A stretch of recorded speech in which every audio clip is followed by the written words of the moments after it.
Good morning सभी को। कैसे हैं आप लोग?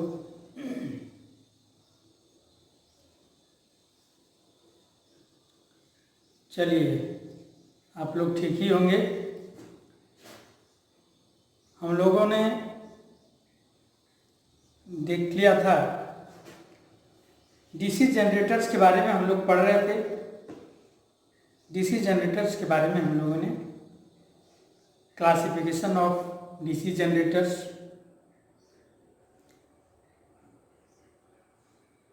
उनकी जो संरचनाएं कैसी होती है, parts of DC generators, Fleming के राइट हैंड रूल्स, इन सभी के बारे में जान लिया था। ठीक है, अगर आप नहीं देखे हैं, अगर आपसे छूट गया है, ऐसे तो करना नहीं है। प्रत्येक क्लास आपको करना है, एक भी क्लास नहीं छोड़ना है। ठीक है, और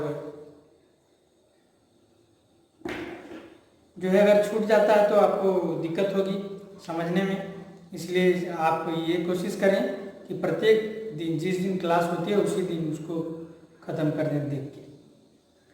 चलिए आइए, हम लोग डीसी सीरीज मोटर्स के बारे में देख लिए थे। डीसी सीरीज मोटर्स में हमने देखा था कि कैसे उसकी armature current, series field current और लोड करंट, तीनों करंट जो क्या होता है बराबर होता है। उसकी टर्मिनल वोल्टेज को भी निकालना सीखा। हमने ये भी जान लिया था कि डीसी सीरीज मोटर्स के जो बाइंडिंग होते हैं वो मोटे तार के कम टर्न के बनाए जाते हैं, उसका रेजिस्टेंस कम होता है।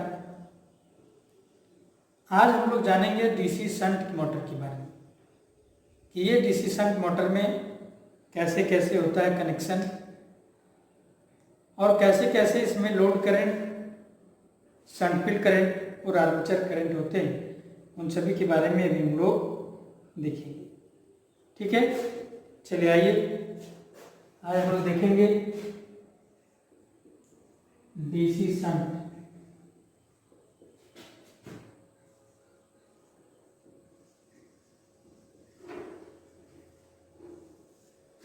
डीसी शंट जनरेटर्स, ठीक है, नहीं दिख रहा आपको?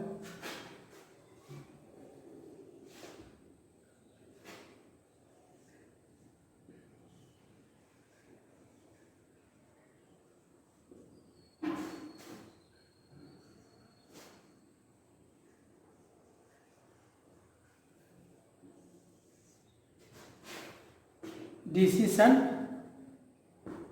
जनरेटर्स, देखिए डीसी शंट जनरेटर्स क्या होता है।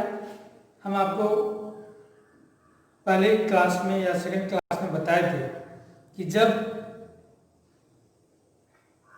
शंट फील्ड और आर्मेचर दोनों को पैरेलल क्रम में जोड़ा जाए, दोनों को समानांतर क्रम में जोड़ा जाए, तो उसे हम लोग डीसी शंट जनरेटर्स कहते हैं। ठीक है, कैसे? देखिए, ये अगर आर्मेचर है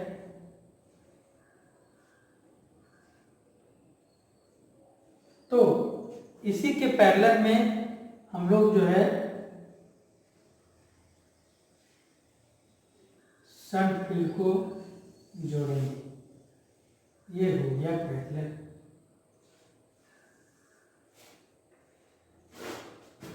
और यहां हम लोग लोड को जोड़ेंगे।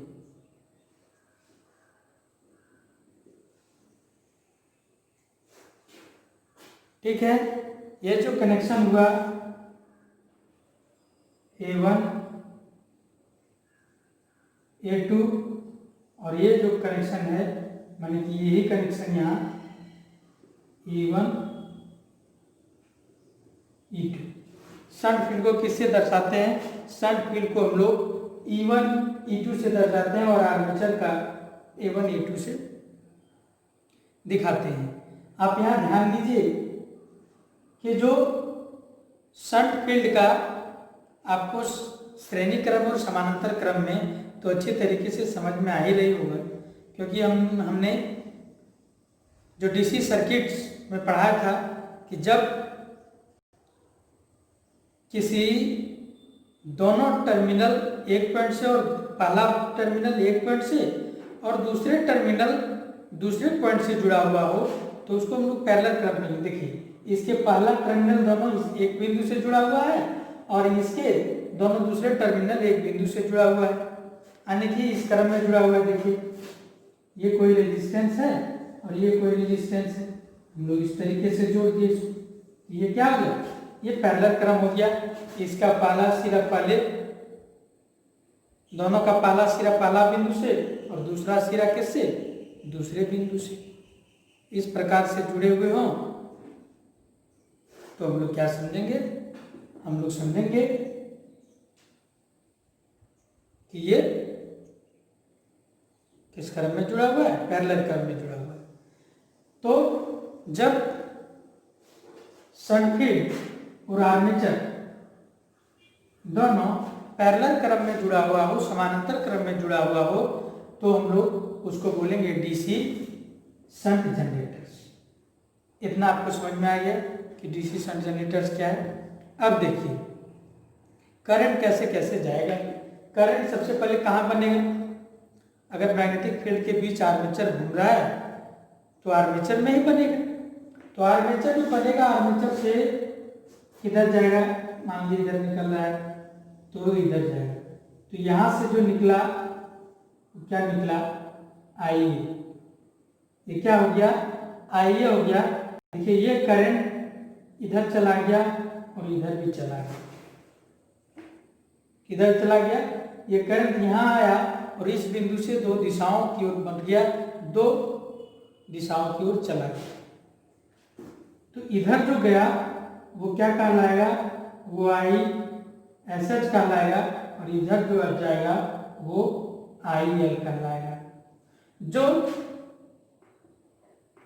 शंट फील्ड की ओर जाएगा वही क्या कहलाएगा, वही आई एस एच कहलाएगा।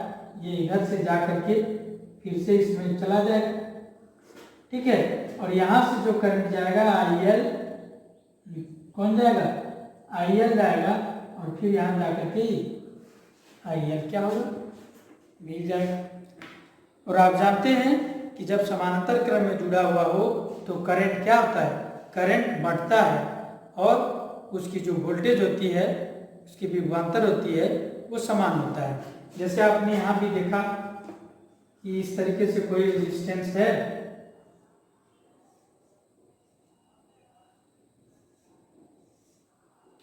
अगर यहाँ हम लोग 10 वोल्ट का बैटरी लगाए हैं तो ये दोनों के लिए, ये R1 के लिए और R2 के लिए, दोनों के लिए वोल्टेज तो 10 वोल्ट ही होगा, लेकिन यहाँ जाकर के क्या होगा, करंट दो दिशाओं में बढ़ जाएगा, इधर I1 हो जाएगा और इधर I2 हो जाएगा। ये आपने इसी करंट में पढ़ चुका है, ये जान चुका है कि करंट कैसे डिवाइड हो जाता है। इसीलिए ये जो पैरेलल क्रम है, पैरेलल क्रम में क्या हुआ, ये IA करंट दो दिशाओं में बट गया, एक तरफ ISH और एक तरफ IL चला गया, ठीक है। तो यहाँ से एक समीकरण निकला, यहाँ से आप लोग लिख सकते हैं कि डीसी शंट में क्या होगा, IA बराबर ISH प्लस IL होगा। ये आप नोट कर लेंगे, ये आप ध्यान रखेंगे कि IA बराबर क्या होता है, IL प्लस ISH होता है। इतना जान गए। अब देखिए, अब अगर आप, ठीक है, IA बराबर IL प्लस ISH, क्योंकि वोल्ट सब समांतर में जुड़ा हुआ है तो क्या होगा, वोल्टेज तो समान होगा, है ना। तो क्या होगा, E बराबर जो होगा, जो यहाँ EMF निकलेगा, EMF जो निकलेगा यहाँ कुछ तो लॉस होगा आर्मेचर के द्वारा, कुछ क्या करेगा, आर्मेचर लॉस होगा, कुछ उसमें वो अपने आप में क्या करेगा, खा जाएगा, जिसको हम लोग कहते हैं आर्मेचर लॉस, यानी कुछ न कुछ लॉस होगा। यहाँ अगर ई बना है तो कुछ लॉस होगा, यानी ये किसके बराबर होगा, V प्लस IA RA के बराबर होगा। किसके बराबर होगा, यानी कि यहाँ जो भी मिलेगा वो यहाँ से जो लॉस होने के बाद इसको मिलेगा, यानी कि हम ये भी लिख सकते हैं कि V बराबर E माइनस IA RA। ये आप नोट करेंगे, यानी कि यहाँ वोल्टेज और यहाँ जो वोल्टेज मिलेगा वो दोनों क्या मिलेगा, दोनों के पास बराबर वोल्टेज होगा। ये जो वोल्टेज होगा वो किसके किसके बराबर होगा, यहाँ जो बनेगा वोल्टेज जो बना उसके बाद कुछ लॉस हो गया, कुछ लॉस होने के बाद यहाँ और यहाँ मिला, लॉस होने के बाद जो मिलेगा वही टर्मिनल वोल्टेज कहलाएगा, यानी V बराबर E minus IA RA। IA मतलब आर्मेचर करंट और RA मतलब किसका रेजिस्टेंस, आर्मेचर का रेजिस्टेंस। ये आप जो है पहले भी पढ़ चुके हैं, जान चुके हैं, ठीक है। जो वोल्टेज ड्रॉप जिसको हम लोग कहते हैं वोल्टेज ड्रॉप किसके बराबर होगा,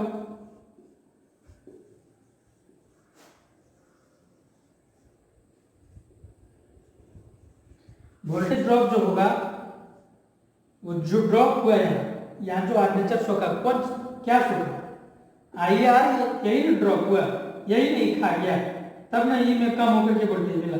वोल्टेज ड्रॉप जो होगा वो IA RA के बराबर होगा, यह ध्यान रखेंगे। ये एक ऐसे जनरेटर है जो कांस्टेंट वोल्टेज देता है। देखिए आप अगर यहाँ जो लॉस होने के बाद जो यहाँ आया इसका मतलब क्या है, ये कांस्टेंट वोल्टेज देगा।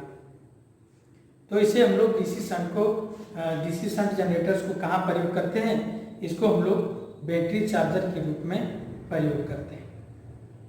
क्या होगा, ये करंट जाएगा, ये इसको सैचुरेट कर देगा, सैचुरेट करने के बाद जो इसमें फ्लक्स बनाएगा, इसमें फ्लक्स बनेगा, फिर आर्मेचर काटेगा, आर्मेचर फिर बनाएगा, फिर इसको देगा। लेकिन एक ऐसी स्थिति आएगा जो उसके बाद ये नहीं लेगा, तो उसके बाद किसको दे देगा, लोड को दे देगा। यानी कि डीसी जनरेटर्स को स्टार्ट होने के बाद कुछ ही देर के बाद उसका वोल्टेज क्या होता है, कांस्टेंट हो जाता है। इसलिए इसे हम लोग बैटरी चार्जर के रूप में प्रयोग करते हैं, ठीक है। इसमें आपको ये ध्यान रखना है कि IA बराबर ISH प्लस IL बराबर होता है, और इसी में आप इसी के समतुल्य सीरीज को भी याद रख सकते हैं। सीरीज में आपने पढ़ा था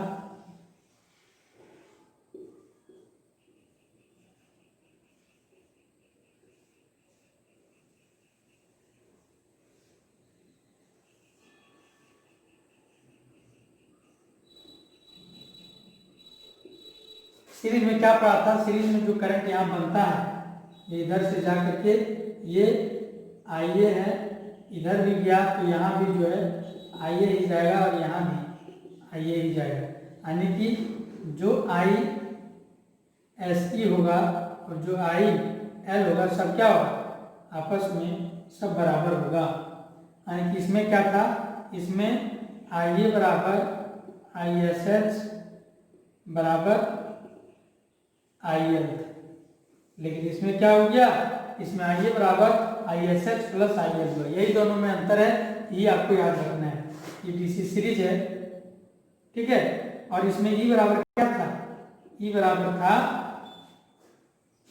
जो वोल्टेज होगा वो V बराबर क्या था, E बटे टोटल का रेजिस्टेंस, किसका रेजिस्टेंस, RA प्लस, क्यों, क्योंकि सीरीज में RSE प्लस RL इसके बराबर है। यानी यहाँ जो वोल्टेज बना, ठीक है, वो बटे हो जाएगा किसका, RA RSE और एन। ठीक है, यही V और V में ये अंतर है। डीसी सीरीज में टोटल जो वोल्टेज बनता है वो टोटल रेजिस्टेंस से क्या होता है, डिवाइड हो जाता है, और इसमें भी जो बनता है आर्मेचर में जो वोल्टेज ड्रॉप है वो उसमें घट जाता है। तो यही आपको अंतर को समझना है, इसी अंतर को आपको याद रखना है, और इसी फॉर्मूले से आपको न्यूमेरिकल बनाने के लिए आएगा। ठीक है, अगले क्लास में हम लोग न्यूमेरिकल को देखेंगे कि किस प्रकार से न्यूमेरिकल इसमें आता है। ठीक है, आप तब तक इस फॉर्मूले को सबको याद कर लेंगे। आपको दे दिया जाएगा कि ये डीसी शंट जनरेटर है, उसमें से लोड का रेजिस्टेंस इतना है या आर्मेचर का रेजिस्टेंस इतना है। ठीक है, तो आपको लोड करंट निकालने के लिए कह देगा, आपको शंट फील्ड करंट निकालने के लिए कह देगा। कुछ चीज दिया हुआ रहेंगे, जैसे ये 3 चीज है, 3 चीज में 2 चीज दिया हुआ रहेगा, कहेगा जो है शंट फील्ड करंट और लोड करंट इतना इतना एम्पियर है, आप बताइए कि आर्मेचर करंट कितना होगा। तो इस दोनों में आर्मेचर करंट जोड़ देंगे। इसमें अगर बताएगा कि लोड करंट इतना है तो आर्मेचर करंट और सीरीज फील्ड करंट क्या होगा, तो उसमें आप जानते हैं कि करंट क्या होता है, इसमें करंट बराबर होता है, इसमें करंट बढ़ जाता है, इसमें वोल्टेज बराबर होता है और इसमें करंट बराबर होता है। वोल्टेज बराबर किसका किसका होता है, इसका और इसका, दोनों का वोल्टेज बराबर होता है। आर्मेचर का वोल्टेज तो बराबर होगा नहीं, क्योंकि इसमें कुछ ड्रॉप हो जाएगा, ये वोल्टेज और ये वोल्टेज बराबर होगा। हम यहाँ भी लिख सकते हैं कि VSH बराबर VL होगा। ठीक ना, VSH बराबर क्या होगा, VL होगा। ठीक है, आप इतना याद रखेंगे, याद कर लेंगे। उसके बाद नेक्स्ट क्लास में हम आपको न्यूमेरिकल बताएंगे, तब आपको जो है और अच्छी तरीके से समझ में आ जाएगा। अगर आपको कुछ समझने में दिक्कत हो रहा है तो आप दोबारा वीडियो को देखिए, दोबारा देखें, दोबारा देखने के बाद भी अगर प्रॉब्लम हो रहा है तो जो आप हमें बता सकते हैं। ऐसे प्रॉब्लम आपको नहीं होना चाहिए, आप थोड़ा बुक का भी हेल्प लें। चलिए आज इतना ही। आप सबों को मेरे साथ जुड़ने के लिए बहुत बहुत धन्यवाद। आप इसे कॉपी में नोट कर लें।